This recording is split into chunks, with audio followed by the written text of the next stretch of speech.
Olá, bem-vindos a mais um vídeo do canal Pura Matemática.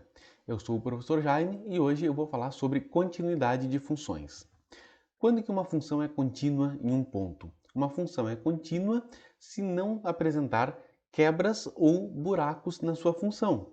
Basicamente, se tu conseguir desenhar toda a função sem tirar a caneta do papel, é porque a função é contínua em toda parte, certo? Então ali nós temos dois gráficos mostrando casos de descontinuidade em um ponto. No primeiro gráfico, nós temos que a função é descontínua no ponto 2 porque tem um buraco naquele ponto. A reta, ela vem vindo, vem subindo até o ponto 2. Ali ela não está definida naquele ponto e depois ela continua a partir dali. Então, esse é um caso de descontinuidade porque a função tem um buraco no ponto 2. Já no gráfico de baixo, a função tem uma quebra, ela tem um salto ali em x igual a 2 também. Ela vem vindo como uma parábola ali, mais ou menos como uma parábola, até o ponto 2, aí chega ali, ela dá um salto e continua como uma reta. Então a função ela é descontínua nesse ponto porque ela tem uma quebra, ela tem um salto, ok? Então, qual é a definição de função contínua? Qual é a definição de continuidade em um ponto? Quando é que uma função vai ser contínua num ponto x igual a c? Para que ela seja contínua em x igual a c, ela precisa satisfazer três condições. Primeiro, a função deve estar definida em x igual a c, deve existir f de c. Depois, deve existir o limite da f de x quando x tende a c, ou seja, o limite bilateral quando x tende a c, tá? E o valor desse limite deve ser igual ao valor da função no ponto. O limite da f de x quando x tende a c deve ser igual a f de c.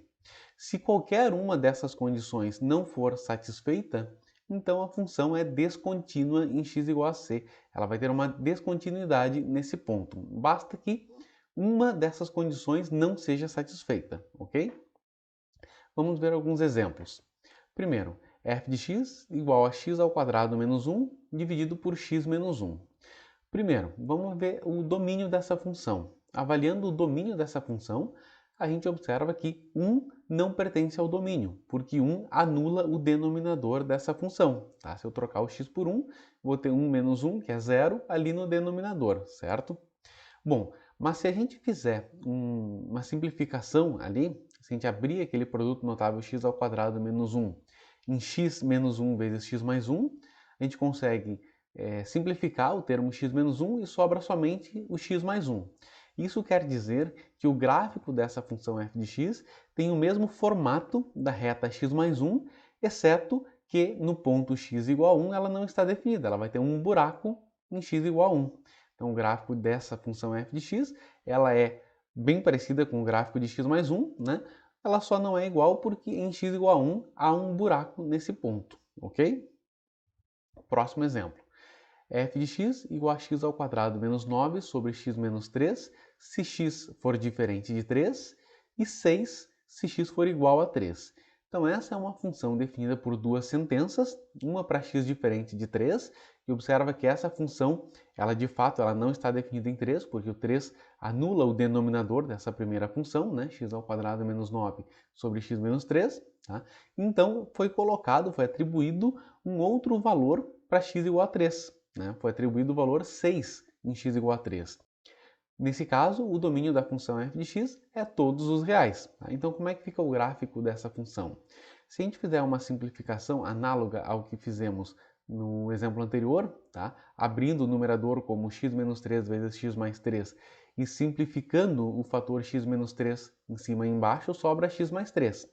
Então, essa função tem a mesma cara de x mais 3, exceto em 3. Só que, como a função é definida por duas sentenças, sendo que a segunda é 6 para x igual a 3, onde eu teria um buraco, esse buraco vai ser tapado exatamente por causa daquele 6, porque a função é definida como 6 em x igual a 3, ok? Então, nesse caso, a função é contínua em todos os pontos.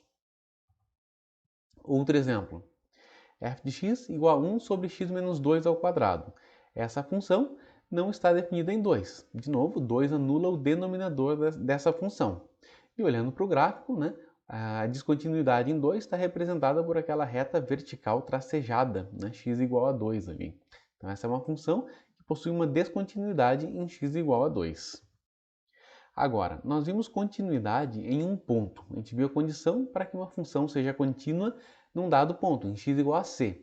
Agora, a gente vai ampliar isso para continuidade em um intervalo. Quando é que uma função vai ser contínua num intervalo fechado a b, no intervalo fechado de a até b? Bom, para que a função seja contínua no intervalo fechado de a até b, ela precisa ser contínua no intervalo aberto de a até b, ou seja, ela precisa ser contínua em todos os pontos do intervalo aberto em A até aberto em B. Ela precisa ser contínua à direita em x igual a A. E ela precisa ser contínua à esquerda em x igual a B. Tá?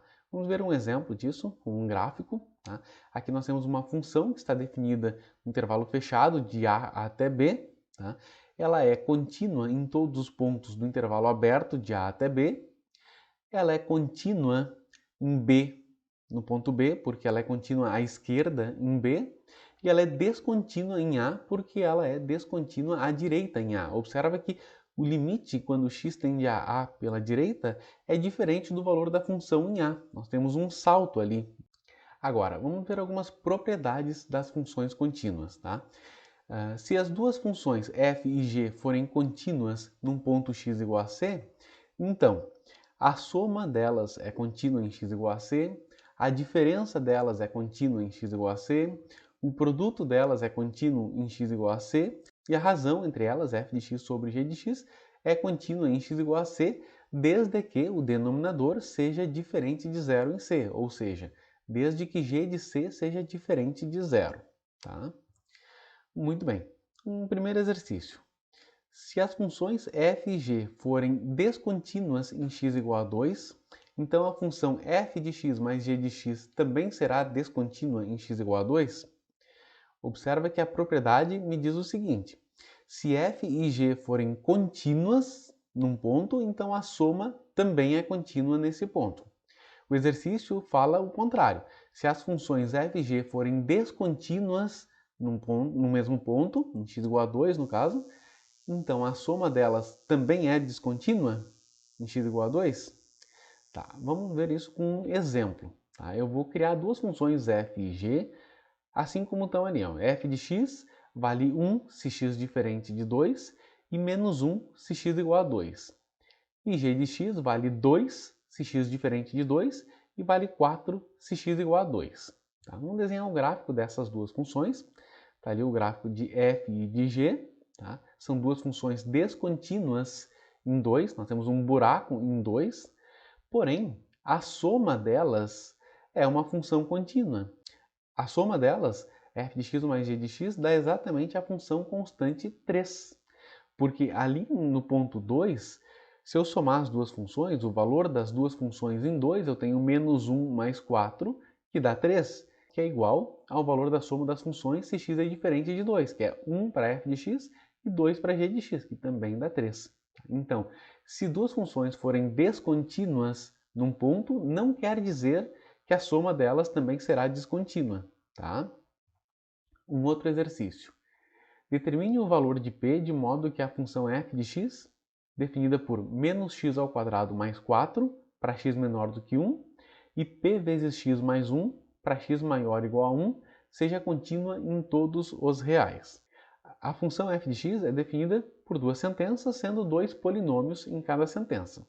Nós já sabemos que um polinômio é contínuo em toda parte. Um polinômio é contínuo em todos os reais. O que acontece aqui é que a função é definida por uma lei para x menor do que 1 e por outra lei para x maior ou igual a 1.